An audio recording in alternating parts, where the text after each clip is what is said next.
Es momento de escuchar a la doctora Dulce María Arias Ataide, investigadora de la máxima casa de estudios y exdirectora del CEAMISH. Muchísimas gracias, doctor Arismendi. Gracias por la invitación. Empezaré como diciendo que por el año 80, mi experiencia como automovilista me hizo tener un accidente en la pera. Caí y lo primero que llegó fue la Cruz Roja. Llegaron unos hombres jóvenes, corpulentos, que me levantaron, me llevaron. Tenía una gran cantidad de contusiones en el cuerpo, las piernas, los brazos, daños en la parte de la cabeza. Me subieron, lógicamente, a una ambulancia y en el tramo, lógicamente, estaban tratando de estabilizarme. El paramédico, con mucha buena voluntad y con sus primeros años de estudios en medicina, dijo: vamos a aplicarle una inyección, este medicamento.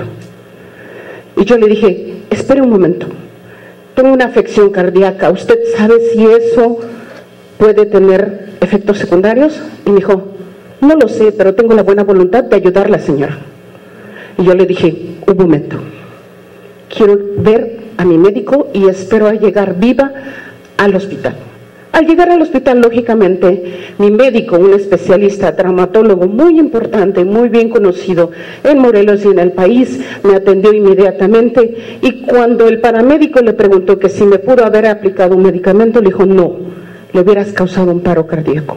Ella tiene una afección cardíaca en el corazón que no le hubiera ayudado y se hubiera muerto inmediatamente. Lógicamente que fui atendida por especialistas en el hospital y, como podrán ver, la salvé. Este ejemplo lo pongo porque coincido totalmente con el doctor Arismendi cuando decimos que el planeta Tierra es mucho más sofisticado que un cuerpo humano y que ciertamente necesita de la sociedad civil, de los ambientalistas, de los ecologistas, de todas las personas que tengan el interés de la sociedad civil en participar en ella. Pero es muy importante. Mi médico, que pesa casi 130 kilos, no me hubiera rescatado de la pera, ciertamente. Su peso y su inexperiencia, lógicamente, para el rescate no lo hubieran ubicado en la capacidad de hacerlo. Pero por el otro lado, él fue la persona que me atendió y finalmente pude librarla. Sí coincido en este sentido que los ambientalistas debemos formar parte de esta sociedad civil, debemos adquirir el conocimiento necesario, debemos participar, pero desde la trinchera que realmente nos corresponde. La educación ambiental, como parte de una educación con una ciencia, requiere también de los especialistas dados para ellos. La ciencia no es un aspecto democratizador. ¿Es el conocimiento? ¿Es o no lo es? El agua requiere de ciertos procesos, va a requerir cientos años, se va a contaminar de tal manera, la tenemos que recuperar de otra. Todos este conocimiento científico y tecnológico que tenemos, debemos usarlo ciertamente. Pero también debemos permitir que la sociedad civil participe en el nivel en que se le confiera y que su nivel de conocimiento le corresponda. No hay peor cosa, dicen que el camino al infierno está lleno de buenas intenciones. Y un ejemplo quiero plasmar seriamente.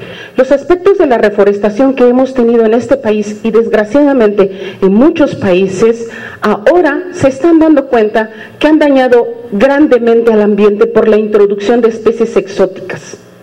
¿Sí? Hemos incluido en Australia, uno de los países más megadiversos, en México mismo, especies como ficus, como especies exóticas, y por ejemplo, para un ejemplo, la bugambilia de nuestro municipio, sí, especies que en realidad nada tienen que ver con la biodiversidad de este país, considerado el cuarto país en megadiversidad. Pues creo que es fundamental e importante. Por cierto, uno de los planes de este sexenio es hacer como el tercer piso en proyectos de reforestación. La pregunta es, ¿en dónde vamos a poner tantas plantas? Y segundo, si sabemos que esas plantas son exóticas, ¿qué van a causar a nuestro ambiente? El daño fundamental que estaremos haciendo. ¿Por qué no implementar entonces en este sentido algo fundamental? Yo agradezco que esté aquí el SECADESU porque es una de las instituciones que yo más respeto en materia ambiental, no lógicamente porque sea una estudiosa de la biología, sino porque considero que ha sido una de las instituciones que no solamente ha tenido la pasión, sino la capacitación.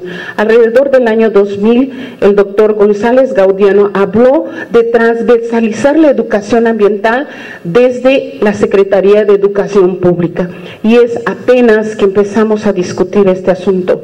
Por cierto, uno de sus colegas más prominentes, el maestro Salvador Morelos, es quien está al frente ahora de la SECADESU, y lógicamente que han señalado claramente cómo debemos hacer las cosas en esta ley de educación ambiental para la sustentabilidad.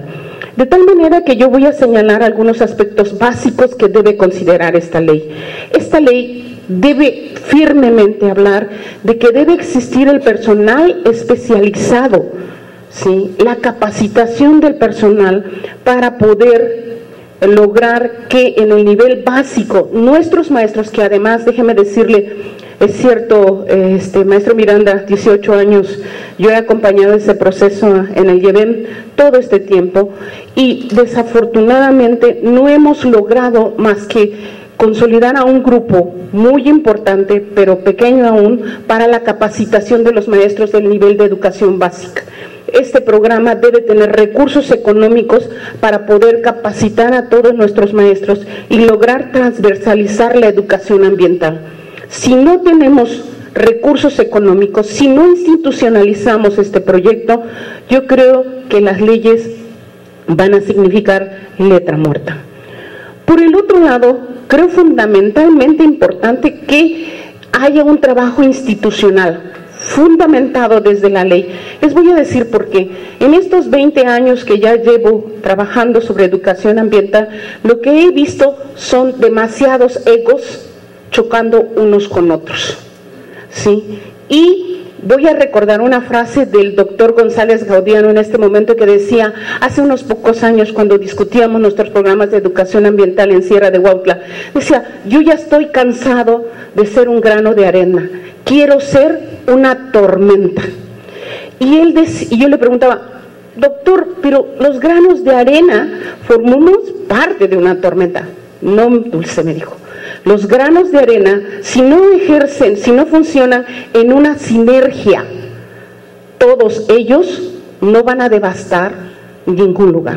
Entonces, estoy cansado de eso y vengo dispuesto a crear todas las sinergias que quien conoce al doctor González Gaudiano sabe que ha creado una de las corrientes en educación ambiental y ha sido muy firme en la defensa de sus conocimientos, y sin embargo reconoció él que los egos individuales no iban a construir. Por eso debemos institucionalizarlos. Esa es la parte fundamental. Debemos crear la institución en la educación básica para que realmente pueda, ¿sí?, llevar a cabo este programa. Debe ejercerse recursos económicos desde la ley, desde el Poder Ejecutivo también, estos recursos económicos que promuevan todo lo que se dice. Por cierto, doctor Tamayo, la primera institución ambiental está en Sierra de Huautla. Existe una estación biológica que ciertamente se peleó con quienes hacían la infraestructura educativa en la Universidad Autónoma de Morelos para que en el 10% que les permiten cambiar un plan, no sé cómo se llama, arquitectónico, se crearan baños secos, captación de agua, energía solar, una serie de elementos que si no lo ejecutamos con el ejemplo, en ninguna institución vamos a poderlo hacer. ¿Por qué todos los puntos que recogen y recolectan materiales terminan acabándose? No es porque no sean proyectos viables, es porque la sociedad no nos involucramos. Creo un asunto fundamental, entonces, que debemos abrir esta ley, pero hacer su reglamento que le permita además ejecutar los recursos y las instancias definidas totalmente en este plan para saber cómo los miles de maestros que este Estado tiene, por cierto, se capaciten y formen parte de esta gran propuesta.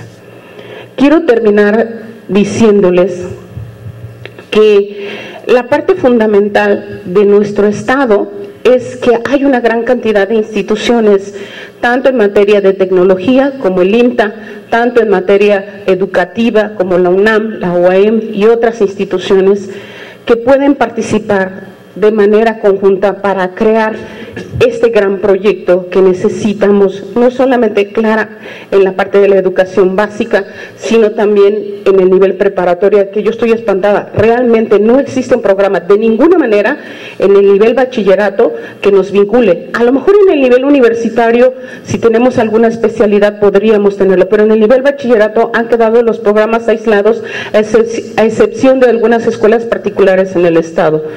Creo que este es el asunto fundamental que debemos plantearnos. Una, cómo capacitar al personal. Dos, cómo asignar recursos importantes. Tres, transversalizar la educación ambiental en la ley. 4, institucionalizarlo para que los tomadores de decisiones no puedan manosear los programas. El IEBEM desafortunadamente ha pasado por un sinfín de personalidades que en algunos momentos han apoyado el programa y se le ha otorgado recursos y en otros se ha visto reducido casi a la extinción. Quiero finalizar diciendo, no hagamos esta ley para la educación ambiental o ley de educación ambiental para la sustentabilidad exclusivamente por el planeta. El planeta no lo requiere. Déjenme decirles que ha sufrido varias extinciones desde hace 4.000 millones de años. Si nosotros comparáramos esta vida del planeta con un día, nosotros hemos llegado 3 minutos antes de las 12 de la noche. Así que solamente trabajemos para que en el proceso de extinción de esta especie humana, del Homo sapiens, la calidad de vida con que vayamos hacia la extinción no sea detrimentada. Muchas gracias. Gracias, doctora.